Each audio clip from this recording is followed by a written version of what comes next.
motion of a particle is s, and I'm going to call this s of t. S is equal to t cubed minus 3t, where s is in meters and t is in seconds.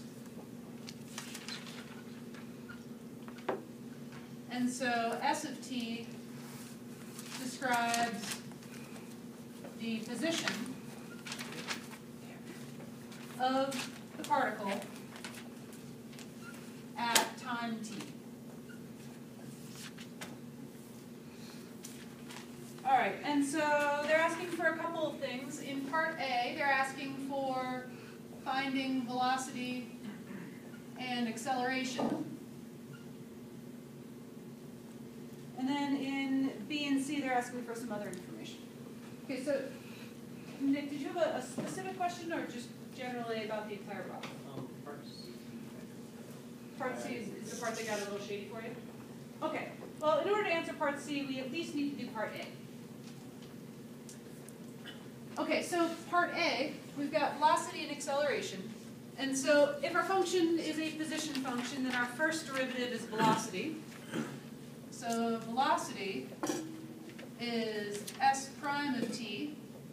So I'm going to be taking the derivative of t cubed minus 3t. And that one's pretty easy to take the derivative. We use the power rule and we have 3t squared minus 3. And so that is our velocity function. Are there any questions about the velocity function? Jeff? Just on a test, if we didn't need to write v t equals for velocity, right? So wait, ask that one more time. Well, just so that if you asked that and we wrote our answer just as 3t squared minus 3, how would you view that? So I would view that as a couple of different common things that could happen. The first one is you might have the function written here as t cubed minus 3t. And if you then wrote an equal sign and said 3t squared minus 3, I would deduct a point here because this indicates that you're saying that the position function is this one. Okay. So So you here, need to put I would definitely want to be put either s specific. prime or v of t. right. Okay. Now, on the other hand, if I had, But I'm sorry. Oh, go So ahead. if you put s prime t, you would think that we knew if you that wrote s was the prime of t, velocity? that is Okay. absolutely All right. fine. Okay. But what I don't want to see is just something s of t equals that. And so that would be incorrect. But if you put the derivative or v of t, either way is fine. Okay. Other questions about our velocity? All right, so after we find velocity, we want to find acceleration, and acceleration is the derivative of our velocity function. So a of t is v prime. Also, it's the second derivative of our original function. So we'll take our velocity function, take its derivative, and we get 6t. So a of t is equal to 6t. Okay, so these are our velocity and acceleration functions. All right, now, Nick, you had a question about part 3, or part B, C. Third part, which is the letter C. Okay, so you want to know about part C. And part C says that we want to find the acceleration when the velocity is 0. So find acceleration when the velocity is equal to 0.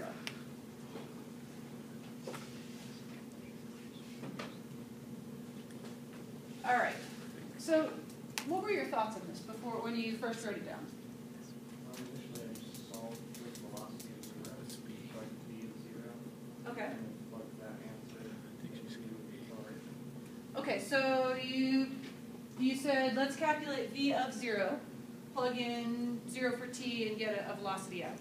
And so if we look at that, what that's actually answering, v of 0 answers the question, what is the velocity when time is equal to 0 seconds? Okay, so plugging in 0 for t is going to give us a velocity, but what we really want to know is at what time is the velocity itself equal to 0. So rather than plugging in 0 for t, what we really want to do is take our velocity function, 3t squared minus 3, and say, okay, when is velocity equal to 0? So we want to set this expression equal to 0. So when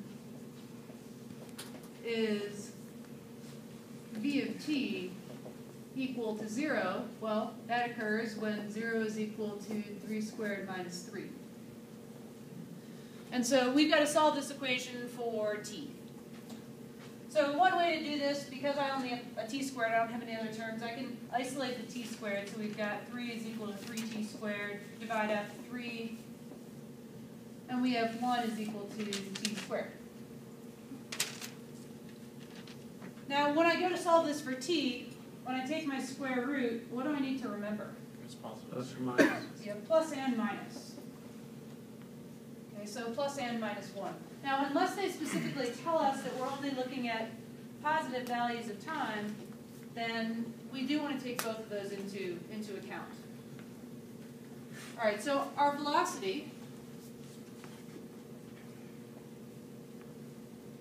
is 0 when t is equal to 1 second and when t is equal to negative 1 second.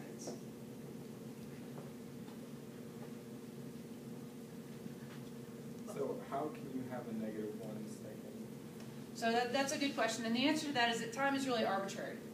If I say that starting right now, this is time 0, well, if we rewind this video by 1 minute, then t equals negative 1 minute is 1 minute in the past.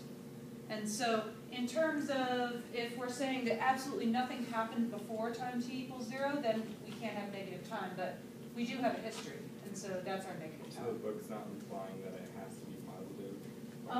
If they only give us one answer here, then they might implicitly be saying that t has to be positive, but overall, you don't want to assume that. Shouldn't it be t equals minus square root of 1? And the square root of 1 is 1. Oh, it's not. Yep. Good. We skipped over B. Can we do part B? We Or- can, yes. And the next question I had to do is part C, and Okay. so we just skipped part B, but we can definitely do part B then afterwards.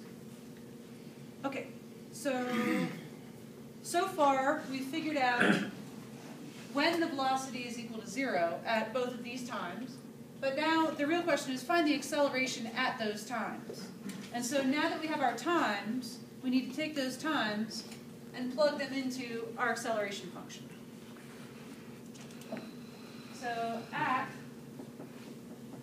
time t is equal to 1 second, our acceleration is a of 1, which is 6 times 1. So we get a value of 6. Now, in terms of units on this, our original function was given in units of meters. When we talk about velocity, we're talking about a rate of change. How do number of meters per second? So our velocity is in meters per second. And acceleration is meters per second, and so acceleration is measured in meters per second squared.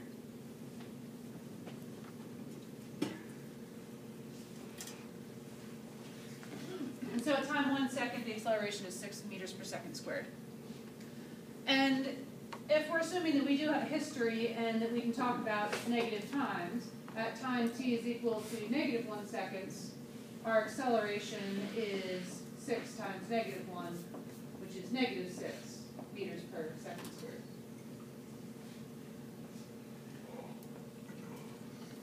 Okay, Nick, does that answer your question? Does that second square come out if you, where does that come from? That was the The which one? when you're squaring the seconds for the unit. Oh, so when I'm squaring the seconds for the units, so when I'm talking about acceleration, acceleration is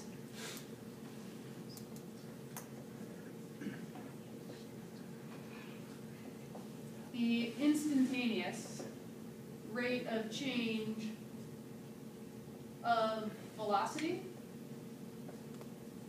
So we're asking about a change in velocity per change in time. And so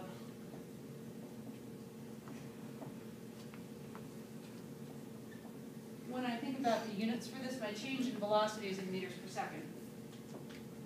And my change in time is in seconds, and so then I can write that as meters per second squared.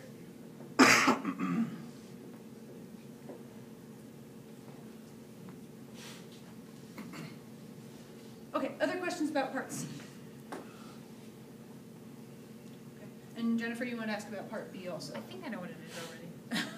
Okay, so part B is asking the acceleration after 2 seconds. Yeah, so if we want to figure out the acceleration after 2 seconds, we plug 2 in for the t value in here, and we get 12 meters per second squared. That's what I thought it was, but I didn't know meters per second, so that was important. Good. Okay. Other questions about number 41? All right, then let's take a look at the two problems out of 2.5.